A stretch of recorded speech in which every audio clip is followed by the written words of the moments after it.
السلام عليكم ورحمة الله وبركاته. بسم الله الرحمن الرحيم، والصلاة والسلام على أشرف المرسلين سيدنا محمد صلى الله عليه وسلم. في البداية حابب أشكر حضراتكم على حسن استماعكم ليا وحسن متابعتكم ليا، وبشكر الناس اللي اشتركت عندي في القناة، وأتمنى الناس اللي ما اشتركتش تشترك معانا في القناة إن شاء الله. طيب، مبدئيا عندنا أخبار كتير جدا وعندنا كلام كتير جدا، بس لا كلام يعلو فوق كلام عن مباراة القمة ما بين الأهلي والزمالك. عارفين ان شاء الله باذن الله المباراه هتكون النهارده الساعه 8:30 على استاد القاهره. اتمنى التوفيق للفريقين، اتمنى التوفيق للحكام، اتمنى التوفيق ونشوف حاجه من الجماهير كويسه، ومش عايزين مشاكل في المدرجات ما بين الجماهير، وعايزين نطلع بلقاء ان شاء الله باذن الله يليق باسم مصر ويليق بالدوري المصري ويليق باسماء اللعيبه بتاعتنا ويليق بنادي الاهلي ونادي الزمالك ان شاء الله. احنا عارفين الاهلي حسم الدوري السنه دي، الدوري ده ان شاء الله باذن الله رقم 43 للنادي الاهلي، والنادي الاهلي داخل معنوياته عاليه بتقدمه في الجدول بتاع الدوري، وتقدمه في مستويات اللي هو بيقدمها في المطوشه اللي هو بيلعبها، وان شاء الله باذن الله نتمنى التوفيق للجميع باذن الله. طيب، النهارده كولر بيفكر ازاي في الماتش ده؟ كولر بيفكر في الماتش ده ان هو يحسم الماتش من الشوط الاول، مركز قوي على نقط ضعف نادي الزمالك ونقط قوه نادي الزمالك، ومحفظ اللعيبه الخطه اللي هو هيلعب بيها. والنهارده كولر عمل مع اللعيبه 4 اجتماعات تقريبا منفرده واجتماعات جماعيه. اكد على اللعيبه مش عايزين استهتار في الملعب، دي نمره 1. مش عايزين اهدار الفرص اللي بتضيع كتير قوي من لعيبه الاهلي، دي نمره 2. التركيز الشديد قوي، وان شاء الله باذن الله يلعبوا ويأدوا الاداء بتاعهم ويلعبوا بارتياحيه، وان شاء الله باذن الله عشان يقدروا يحسموا المباراه. طيب، النهارده الاهلي احنا عارفين اللي هو دخل معسكر مغلق في احدى الفنادق التجمع الخامس، وكولر خد معاه مجموعه اللعيبه اللي ضمهم هم الشناوي وعلي لطفي، مصطفى شوبير، علي معلول، محمد هاني، محمد عبد المنعم، ياسر ابراهيم، ورامي ربيعه. خط النص ضم معاه مروان عطيه، اليو ديانج، وعندنا لسه كلام كتير قوي على اليو ديانج يا جماعه، بس خلينا نقول القائمه الاول. اليو ديانج، قندوسي، كوكا، فخري، وقفشه. وخد قدام حسين الشحات، احمد عبد القادر، بيرسي تاو، طاهر محمد طاهر، محمد شريف، وكريستو، وكهربا. طيب، التشكيل اللي انا متوقعه اللي كولر هيبدا بيه النهارده ان شاء الله، اتوقع يبدا ان شاء الله باذن الله الشناوي، ياسر ابراهيم، محمد عبد المنعم، علي معلول، محمد هاني، ومروان عطيه، وقفشه. بيفكر راجل تفكير كبير جدا اللي هو يبدا بقفشه مع اليو دانج. اليو دانج لو المشكله بتاعته ان شاء الله باذن الله خلال ساعات هتكون محلوله، لو ديانج ما بداش المباراه هيبدا ان شاء الله باذن الله بمحمد فخري جنب قفشه ومروان عطيه. هيلعب حسين الشحات وينج ليفت، وبيرسي تاو هيلعب وينج رايت، وان شاء الله باذن الله راس الحربه هيبدا بكهربا. اللعيبه دي حافظه بعض ولعبوا ان شاء الله باذن الله مع بعض كتير جدا، قدروا يحققوا انتصارات كتير جدا. اتمنى التوفيق للعيبه بتاعتنا ان شاء الله. الشوط الثاني احنا عارفين كولر بيبدل في الدقيقه 70، هيقدر ينزل، هيكون عنده طاهر محمد طاهر، وهيكون عنده عبد القادر، هيكون عنده محمد شريف بره، هيكون عنده قندوسي بره، هيقدر يبدل باللعيبه دي، وهيكون عنده خالد عبد الفتاح كمان ما قلناش اسمه للاسف طبعا، هيكون موجود بره على الدكه. ان شاء الله باذن الله يقدر يستغل اللعيبه دي باذن الله في الشوط الثاني. كولر راسم خطته ومحفظ اللعيبه اللي هم ينزلوا يخلصوا الماتش من الشوط الاول، لان هو دارس اسيرو، عارف ان اسيرو مدرب كبير جدا ومدرب محفظ لعيبته الخطط اللي بيلعب بيها. والفريق الزمالك بقاله كام ماتش فايق جدا، غلب المقاولين 6، غلب فيوتشر، كان مغلوب 2-0 من فيوتشر، قدر يرجع ويعمل ماتش ويرجع يعمل شوط تاني كويس جدا جدا جدا. فالمدرب بتاع نادي الزمالك كسيرو مدرب محترم جدا، وعنده لعيبه كويسه، عنده شيكابالا سريع ومهاري، عنده زيزو سريع ومهاري، عنده جزيري راس حربه بسم الله ما شاء الله كويس جدا، عنده محمد صبحي كويس قوي، ولسه هنتكلم على محمد صبحي، لان محمد صبحي عنده حاجه كده حلوه قوي نادي الزمالك عملها معاه، مدد له عقده ورفع له القيمه بتاعه العقد بتاعه. فمحمد صبحي اولا حارس مرمى ممتاز جدا، والزمالك زي ما احنا قلنا عنده لعيبه كتيره في السكواد بتاعه. طيب احنا قلنا اللي كولر شدد على اللعيبه وحب هو حابب اللي هو يحسم الماتش ده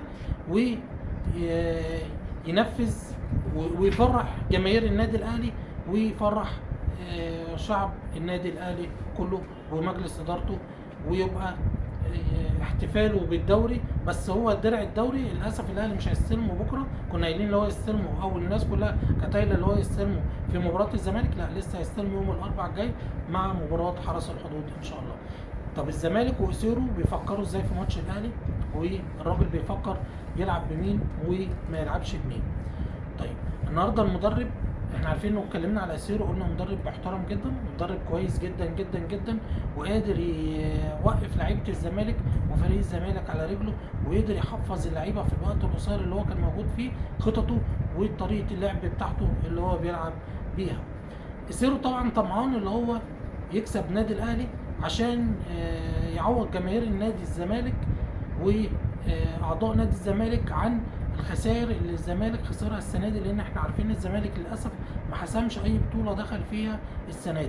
نتمنى التوفيق للجميع ان شاء الله، نتمنى ان احنا نشوف مباراه كويسه في ارض الملعب وفي المدرجات ما بين الجماهير وعلى الخطوط ما بين مستر كولر ومستر اسيرو اللي عاملين مجهود كويس قوي مع الفرق بتاعتهم، وعاملين خطط كويسه قوي، وعاملين اداء كويس. كل جماهير من الجماهير بتاعت الاهلي او الزمالك مبسوطه من اداء اللعيبه بتاعتهم. طيب النهارده اتوقع تشكيل الزمالك ان شاء الله باذن الله اللي هيلعب بيه، هيلعب بصبحي، عبد الغني، حسام عبد المجيد، حمزه المسلوسي، وخط النص هيبقى فتوح ونيمار ورؤى وشيكابالا وزيزو والجزيري قدام. طيب احنا قلنا الحكام النهارده ان شاء الله باذن الله حكم ساحه البنا وحكم فار خالد لا احمد الغندور هو حكم الفار. طيب يعني النهارده هنتكلم على امام عاشور وقصه امام عاشور. احنا اكدنا ان شاء الله واتكلمنا بقالنا فتره كبيره جدا وكل يوم بنتكلم على امام عاشور. النهارده الاهلي رسميا حسم صفقه بتاعت امام عاشور من نادي ميدلاند. الاهلي اتفق مع نادي ميدلاند على خلاص على البيع على شراء اللعيب لمده 4 سنين ب 3 مليون دولار.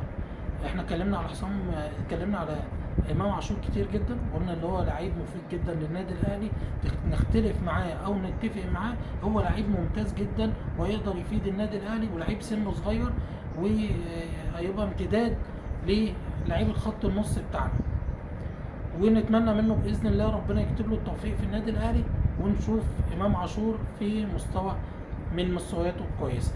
طب اتكلمنا النهارده على امام عاشور وهنتكلم على بوبو. مشكله بوبو مش عند اللعيب موافق وماضي للنادي الاهلي والاهلي شاري اللعيب. المشكله عند النادي فيوتشر طالب مبالغ عاليه جدا في اللعيب، هو اللعيب يستاهل بس هم مبالغين شويه في المبالغ. كولر متمسك باللعيب وعايز يضمه، لان احنا داخلين الاهلي داخل اكتر من بطوله ومحتاج لعيبه كتيره جدا، سفريات كتير، مطوشه كتير، مباريات كتير، فمحتاج يعمل سكواد ومحتاج لكل خط 3 و4 بدايل عنده، بحيث الراجل يبقى يقدر اي ماتش ينزله ينزل التشكيله بتاعته اللي يقدر يكسب بيها اي مباراه واي بطوله هو هيشترك فيها. اتكلمنا على بوبو، اتكلمنا على امام عاشور، هنتكلم على محمد شكري. محمد شكري كان الاهلي باعه السنه اللي فاتت لنادي سيراميكا، بس كان حاطط عقد، كان حاطط بند كده في العقد بتاعه اللي ممكن الاهلي يجيبه ويبلغ ويتبع ويدفع مبلغ مالي. عفوا، ويدفع مبلغ مالي. احنا عارفين محمد شكري باك ليفت ممتاز جدا، وكولر شافه ومعجب بالراجل، وان شاء الله باذن الله ان شاء الله باذن الله ينضم في الموسم الجاي، يبقى بديل لعلي معلول وخليفه علي معلول ان شاء الله. طيب اتكلمنا على محمد شكري، وهنتكلم على بيكهام اللي الاهلي بيفكر بنسبه كبيره قوي برضه يرجعه من نادي سيراميكا. برضه نفس العقد بتاع محمد شكري هو عقد بيكهام، ونفس البند بتاع اللي هو يرجع النادي الاهلي بمبلغ مالي. الاهلي بيفكر بطريقه جديه اللي هو يضم بيكهام تاني للنادي الاهلي. احنا عارفين بيكهام بيلعب مساك وبيلعب باك رايت.